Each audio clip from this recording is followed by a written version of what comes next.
Hello, this is a video supplement to the article Dynamic Layer Rearrangement During Growth of Layered Oxide Films by Molecular Bin Epitaxy, published in Nature Materials. This video is presented by Guangfu from University of Wisconsin-Madison. It had been often believed that if an epitaxy film is grown by molecular bin epitaxy in a layer-by-layer fashion, the layer growth order will be exactly the same as the deposition sequence. This study shows that this assumption is not always true. A dynamic layer rearrangement occurs during the growth of Radon proper oxides and lead to unexpected structures. To obtain desired oxides, one needs to redesign the deposition sequence by considering the layer swapping. Radon proper oxides are crystals with rock salt layers sandwiched between perovskite layers. Depending on the ratio between the rock salt layers and the perovskite layers, there are infinite structural possibilities. Similar to perovskite oxides, radon proper oxides have a wide range of unusual properties in potential application as catalysts, magnetoresistors, high TC superconductors, ion conductors, and so on. However, growth of such oxides with low defects has been a major challenge. The atomistic mechanisms during the growth of such oxides also remain unclear. Attempting to understand the atomistic growth mechanisms, we grow SR2-TiO4 on the TiO2 terminated SR-TiO3 substrate using oxide molecular bin epitaxy. In situ X-ray scattering measurements are done immediately following the deposition of SRO, GiO2, and SRO. If the epitaxy layers are grown in the deposition order, all the X-ray spectra should be different due to the different layer stackings. However, our measurements show unexpected similarity between certain spectra.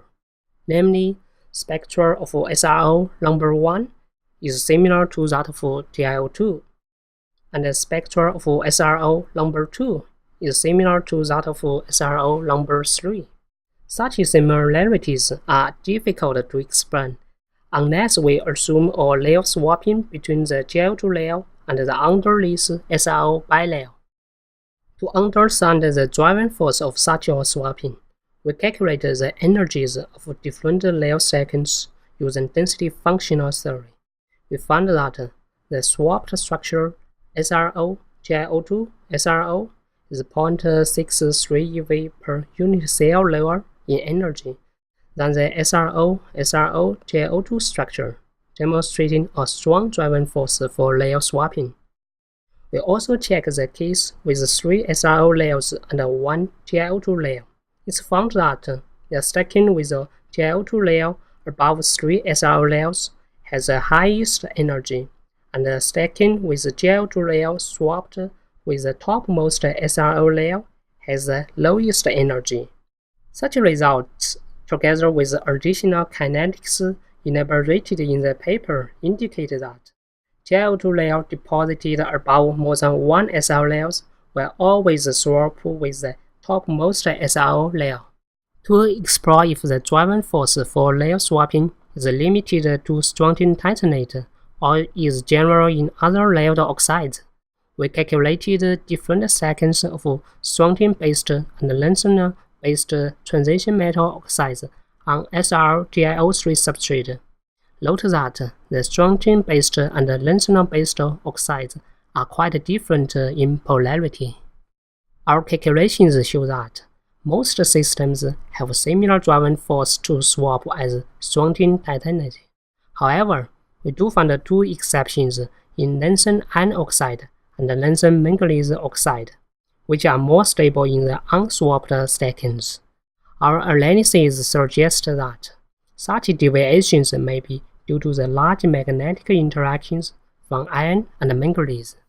With understanding of the swapping process, we propose to deposit one more AO layer at the beginning of growth. For example, to grow A2BO4 film, 3 AO layers should be deposited first, followed by 1 BO2 layer. In subsequent growth, 2 AO layers followed by 1 BO2 layer should be deposited as usual. Due to the layer swapping, the correct A2BO4 film will be grown. To confirm the new method, we synthesize the LA3Ni2O7 film.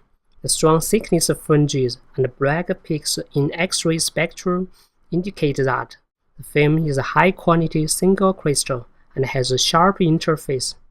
By contrast, the growth without consideration of the layer swapping produces a film with high defects. In summary, our study demonstrates that the growth of rock-stone purple oxides doesn't follow the order of atomic deposition. A dynamic layer rearrangement occurs during the whole growth. To obtain desired epitaxy film, an additional AO layer should be added at the beginning of growth.